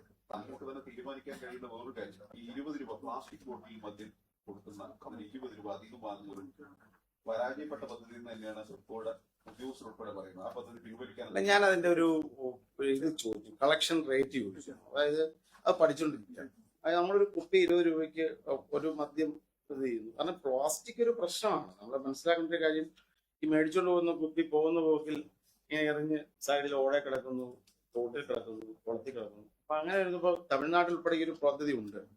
ഈ കുപ്പികൾ തിരികെ ഇപ്പൊ 20 രൂപ നേരത്തെ അടയ്ക്കുക എന്ന് പറഞ്ഞാൽ ഒരു ഇത് കൊടുക്കുകയാണ്. നിങ്ങളുടെ ഈ കുപ്പിക്ക് 20 രൂപ വിലയുണ്ട്, ഇത് തിരിച്ചു തന്ന 20 രൂപ എന്ന് പറയട്ടെ എനിക്ക് അല്ല ഞാനൊന്ന് പറയട്ടെ, ഞാൻ പൂർത്തീകരിച്ചില്ലല്ലോ. 20 രൂപ അങ്ങോട്ട് കൊണ്ടു കൊടുത്ത 20 രൂപ തിരികെ കിട്ടും. അപ്പൊ ഇതിന്റെ ഒരു കളക്ഷൻ റേറ്റ് എത്രമാത്രമാണ് എന്ന് പറഞ്ഞാൽ കൊണ്ടു കൊടുത്ത് 20 രൂപ കൊടുത്താൽ ഈ പ്ലാസ്റ്റിക് കുപ്പി നമ്മുടെ ഒരു ഗവൺമെന്റ് കസ്റ്റഡി വരികയാണ്, തെരുവിലേക്ക് പോകുന്നില്ല. അപ്പൊ ഇതിന്റെ ഒരു സക്സസ് റേറ്റ് എന്താണെന്നുള്ളതിന്റെ റിപ്പോർട്ട് ഞാൻ ചോദിച്ചിട്ടുണ്ട്. കൊടുക്കുന്ന കുപ്പികൾ എത്രമാത്രം തിരികെ വരുന്നു, ഈ കുപ്പി കൃത്യമായി കളക്ട് ചെയ്ത് പ്രോസസ് ചെയ്ത് കഴിഞ്ഞാൽ സ്വാഭാവികമായിട്ടും നമ്മളെ സംബന്ധിച്ച് പ്ലാസ്റ്റിക് റീസൈക്ലിംഗ് ഉൾപ്പെടെ ഒരു പ്രധാനപ്പെട്ട ഒരു ഗ്രീൻ പ്രോജക്റ്റ് ആണ്. ഇങ്ങനെ വിൽക്കപ്പെടുന്ന എല്ലാ കുപ്പിയും കൃത്യമായി ചെയ്യുന്നുള്ളത്. പിന്നെ മദ്യപാനിക്ക് 20 രൂപ അധികം കൊടുക്കണമെന്ന് വന്നതിന്റെ വിഷമം ആണോ എന്ന് എനിക്കറിയില്ല. എന്തായാലും ഞാൻ ഈ പദ്ധതിയെ കുറിച്ച് പഠിക്കാൻ തീരുമാനിച്ചു. വളരെ കൃത്യമായി അതിന്റെ സക്സസ് റേറ്റ് കൃത്യമായി റിപ്പോർട്ട് എടുക്കുക, അങ്ങനെയല്ലേ നമുക്ക് പറയാൻ പറ്റും. ഒരു പ്രാവശ്യം വാങ്ങിച്ചുകൊണ്ട് പോകുന്നയാള് ഈ 20 രൂപ കിട്ടാൻ വേണ്ടിട്ട് വീണ്ടും വരില്ലേ? വീണ്ടും മദ്യം വാങ്ങില്ലേ? അല്ല എനിക്ക് അത് അറിയത്തില്ല, അത്രയ്ക്ക് ഞാൻ നിന്നിട്ടില്ല.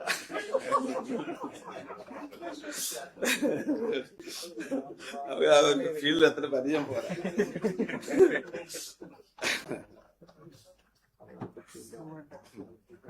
ഓക്കെ, അപ്പൊ ഇത് നമ്മുടെ ഒരു ക്യാമ്പയിനുമായി ബന്ധപ്പെട്ട് എക്സൈസ് ഡിപ്പാർട്ട്മെന്റ് പുറത്തിറക്കിയ മിനിമം ഒരു പ്രാഥമിക റിപ്പോർട്ടാണ്.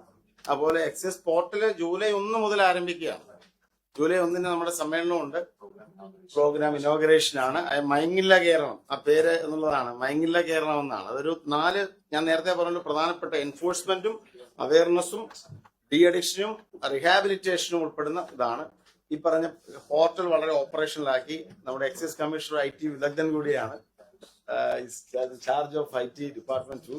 അപ്പോൾ വളരെ കൃത്യമായ പോർട്ടലാണ് വന്നിരിക്കുന്നത്. വലിയ ഇന്റർവെൻഷൻസ് ഞങ്ങൾ ശ്രമിക്കും. ഞങ്ങൾ കുറെ കാര്യങ്ങൾ കൂടെ അനുമതി ചോദിച്ചിട്ടുണ്ട്. അപ്പൊ സൈബർ ഇന്റർവെൻഷൻ ഒരിടത്ത് ഒരു മയക്കുമരുന്നിനെ കുറിച്ച് വിവരം കിട്ടി, ട്രാക്ക് ചെയ്യാൻ നിലവിൽ എക്സൈസിന് സംവിധാനം ഇല്ല. അപ്പൊ സൈബർ ഇന്റർവെൻഷൻ ഉൾപ്പെടെതിന് അനുമതി നമ്മൾ ചോദിച്ചിരിക്കുകയാണ്. ഞങ്ങളുടെ നാർക്കോട്ടിക് കൺട്രോൾ ബ്യൂറോയ്ക്ക് അത്ര ഇന്റർവെൻഷൻ. ഈ പരിമിതികൾക്കെല്ലാം നിന്നിലാണ് 14,000 കേസുകൾ ഈ സംസ്ഥാനത്ത് ഒറ്റ മാസത്തിനുള്ളിൽ രജിസ്റ്റർ ചെയ്തു. 11,000 കോട്ട്പ കേസുകൾ അവർ കൂട്ടി പോയി ചെയ്തു.